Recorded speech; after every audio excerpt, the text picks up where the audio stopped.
ദൈവനാമത്തിന് മഹത്വം ഉണ്ടാകട്ടെ. ലൂക്കോസ് 16:19 മുതൽ 31 വരെയുള്ള വാക്യങ്ങളാണ് നമ്മൾ വായിക്കുന്നത്. ധനവാനായൊരു മനുഷ്യനുണ്ടായിരുന്നു. അവൻ ധൂമ്രവസ്ത്രവും പട്ടും ധരിച്ച് ദിനംപ്രതി ആഡംബരത്തോടെ സുഖിച്ചുകൊണ്ടിരുന്നു. ലാസർ എന്ന പേരുള്ള ഒരു ദരിദ്രൻ വ്രണം നിറഞ്ഞവനായി അവൻ്റെ പടിപ്പുരയ്ക്കൽ കിടന്നു. ധനവാന്റെ മേശയിൽ നിന്ന് വീഴുന്നത് തിന്ന് വിശപ്പടക്കുവാൻ ആഗ്രഹിച്ചു. നായ്ക്കളും വന്ന് അവൻ്റെ വ്രണം നക്കും. ആ ദരിദ്രൻ മരിച്ചപ്പോൾ ദൂതന്മാർ അവനെ അബ്രഹാമിൻ്റെ മടിയിലേക്ക് കൊണ്ടുപോയി. ധനവാനും മരിച്ച് അടക്കപ്പെട്ടു.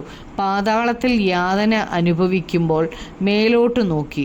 ദൂരത്ത് നിന്ന് അബ്രഹാമിനെയും അവൻ്റെ മടിയിൽ ലാസറിനെയും കണ്ടു.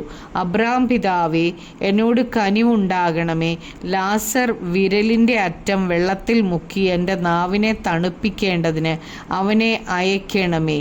ഞാൻ ഈ ജ്വാലയിൽ കിടന്ന് വേദന അനുഭവിക്കുന്നു എന്ന് വിളിച്ചു പറഞ്ഞു.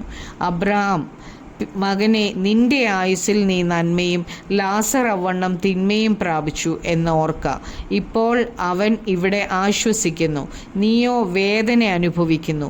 അത്രയുമല്ല, ഞങ്ങൾക്കും നിങ്ങൾക്കും നടുവെ വലിയൊരു പിളർപ്പുണ്ടാക്കിയിരിക്കുന്നു. ഇവിടെ നിന്ന് നിങ്ങളുടെ അടുക്കൽ കടന്നു വരുവാൻ ഇച്ഛിക്കുന്നവർക്ക് കഴിവില്ല, അവിടെ നിന്ന് ഞങ്ങളുടെ അടുക്കൽ കടന്നു വരുവാനും പാടില്ല എന്ന് പറഞ്ഞു. അതിന് അവൻ, എന്നാൽ പിതാവേ, അവനെ എൻ്റെ അപ്പൻ വീട്ടിൽ അയക്കണമെന്ന് ഞാൻ അപേക്ഷിക്കുന്നു.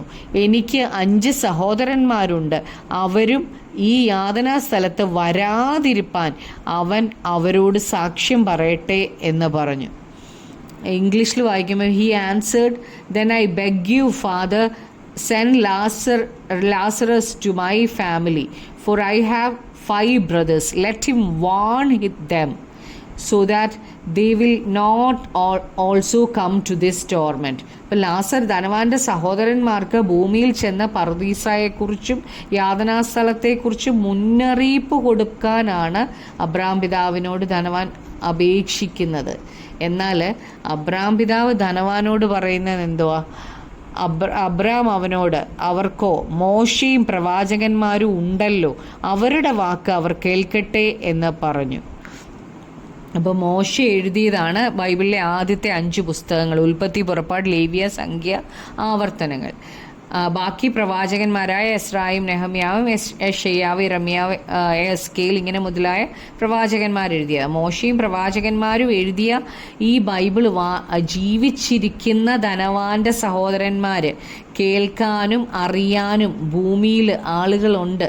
അവർ വ്യാഖ്യാനിച്ചു കൊടുക്കാൻ ഭൂമിയിൽ അവിടെ ആളുകളുണ്ട്. അവരുടെ വാക്ക് ധനവാന്റെ സഹോദരന്മാർ കേൾക്കട്ടെ എന്നാണ് അബ്രഹാം പിതാവ് ഇവിടെ പറയുന്നത്. അതിന് ധനവാൻ പറഞ്ഞത് എന്തുവാ? 30ാമത്തെ വാക്യത്തിൽ, അല്ലല്ല അബ്രഹാം പിതാവേ, മരിച്ചവരിൽ നിന്ന് ഒരുത്തൻ എഴുന്നേറ്റ് അവരുടെ അടുക്കൽ ചെന്ന് എങ്കിൽ അവർ മാനസാന്തരപ്പെടും എന്ന് പറഞ്ഞു. അപ്പോൾ ധനവാന്റെ സഹോദരന്മാർ മരിച്ചവർ ഭൂമിയിൽ വന്നു പറഞ്ഞാലേ മാനസാന്തരപ്പെടൂ. ജീവിച്ചിരിക്കുന്നവർ ദൈവവചനം പറഞ്ഞാൽ അവർ മാനസാന്തരപ്പെടത്തില്ല.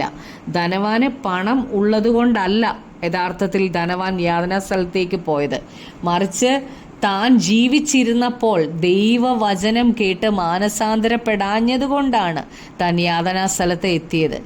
അപ്പോൾ അബ്രഹാം പിതാവ് ധനവാനോട് പറയുകയാണ്, അവർ മോശയുടെയും പ്രവാചകന്മാരുടെയും വാക്ക് കേൾക്കാഞ്ഞാൽ മരിച്ചവരിൽ നിന്ന് ഒരുത്തൻ എഴുന്നേറ്റ് ചെന്നാലും വിശ്വസിക്കുകയില്ല എന്ന് പറഞ്ഞു. നമുക്ക് പ്രാർത്ഥിക്കാം. കർത്താവേ, അപ്പോൾ ജീവിച്ചിരിക്കുമ്പോൾ ദൈവത്തിൻ്റെ വചനം കേട്ട് മാനസാന്തരപ്പെടാൻ ഞങ്ങൾക്ക് കൃപ തരണമേ.